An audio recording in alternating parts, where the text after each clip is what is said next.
group of 4 friends, Katya, Dima, Oleg, and Lena, decided to go on a hike in an old forest that had long had a bad reputation. The young people did not believe in scary stories, and legends about missing people only fueled their interest. In the evening, having packed their backpacks and taken tents, they went to the forest to spend the night by the fire. When they arrived, the sun was already setting, painting the sky a dark red color.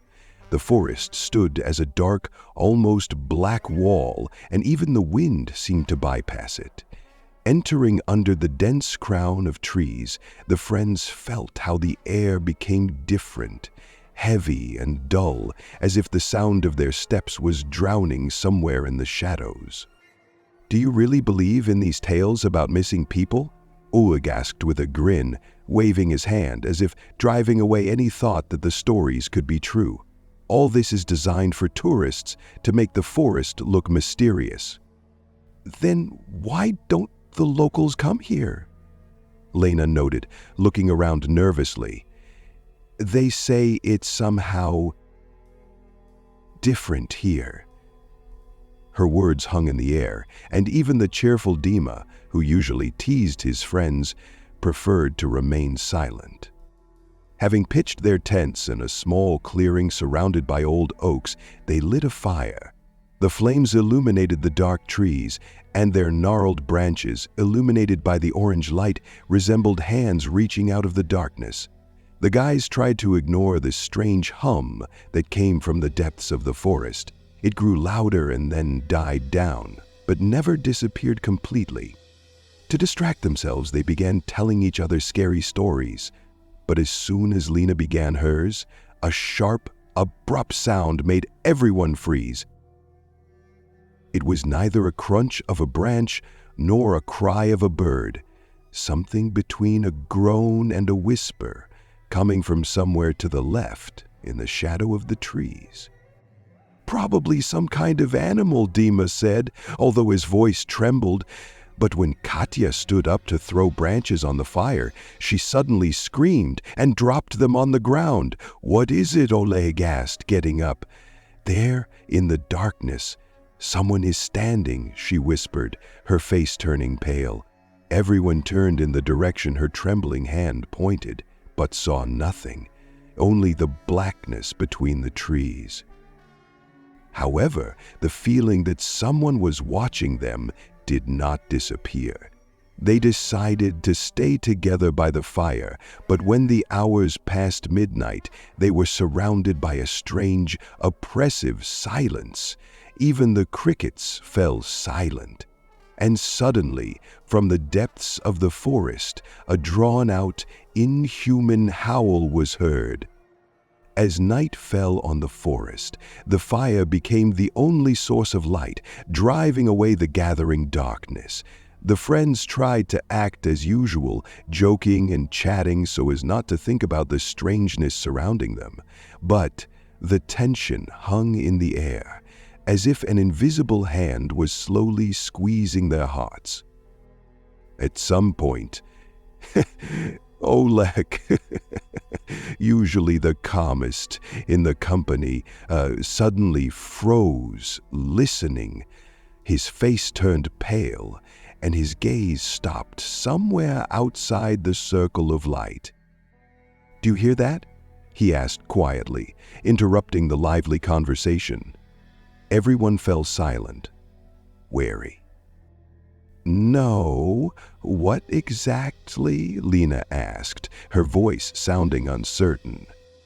Oleg shook his head, as if he doubted whether to continue, but still said, "Voices, whispers, as if someone is calling me. I can hear my name." Dima laughed, although the laughter sounded forced. "Stop scaring us. It's just the wind or an echo." But Oleg continued to peer warily into the darkness. "No, it's not the wind. It's something familiar. A voice like my sister's, but she's at home." Anna, turning to the forest, also tensed up. "Oleg, this isn't funny. Maybe it really is someone. What if we're lost? The silence was interrupted by the sudden crunch of a branch somewhere in the distance. Katya screamed in fear, and Dima immediately grabbed the flashlight. The beam of light darted between the trees, picking out their crooked trunks, but showed nothing unusual. Nevertheless, Oleg had already risen to his feet. I have to check. It's definitely a voice. If maybe someone really is calling for help. Are you crazy? She cried. Lena jumped up, grabbing his hand. No one will wander here at night, and if they do, we certainly don't have to go into the dark. But Oleg wasn't listening. The voice in the darkness called him again, a little louder now, but still muffled as if someone was speaking from far away. This call seemed to hypnotize him, making him forget about everything. He grabbed the lantern and took a step towards the trees. "Wait, we'll go with you," Dima said, feeling that leaving Oleg alone in the forest was not the best idea. In the end, the whole company reluctantly got up and followed, heading in the direction from which, according to Oleg, the voice came. The further they went from the fire, the heavier the air became. The circle of light from the lantern seemed too small to disperse the darkness that was encircling them more and more densely. The forest seemed to come alive. Every crunch of a branch underfoot, every rustle of leaves sounded louder than it should have. "Oleg, stop!" Katya suddenly whispered, grabbing his shoulder. Everyone froze. For a moment they heard what he described, a strange whisper, abrupt, hoarse, and really like a call. But now the voices were calling not only Oleg. Lena shuddered when she clearly heard her name. "It's impossible," she whispered, taking a step back, but the voice continued to sound, and it did not come from one place, but seemed to surround them from all sides. When they tried to go back, the road to the clearing seemed to be cut off. The light of the lantern no longer pierced the thick darkness, and the voices were getting closer. "Kate! Oleg! Dima! Lena!" These words sounded with frightening clarity, but they were spoken by voices that did not belong to anyone living. Panic gripped the company as Oleg, as if in a trance, rushed forward, ignoring the calls of his friends to stop. He moved deeper into the forest, towards the call of voices, which now sounded with frightening insistence. "Oleg, come back!"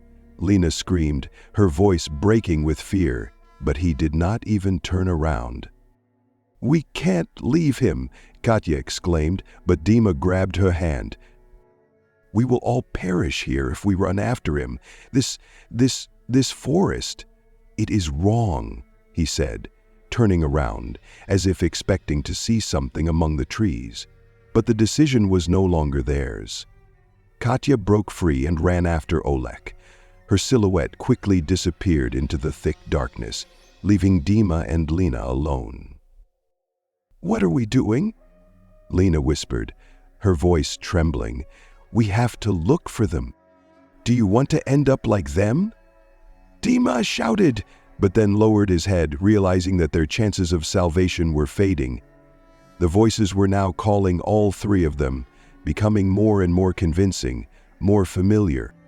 They tried to return to the camp, but the path seemed to have disappeared. The clearing where they left the tents and fire seemed to have dissolved into this endless forest.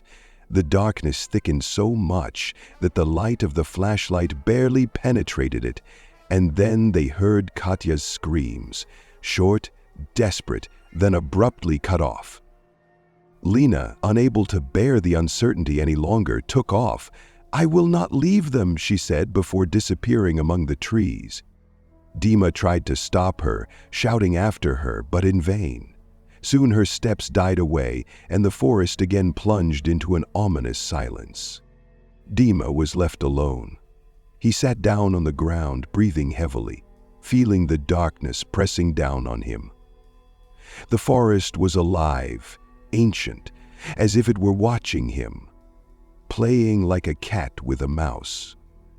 The voices did not stop. They called to him, whispering promises that everything would end if he just followed them. At first he tried to resist, shouting into the void that he would not give in.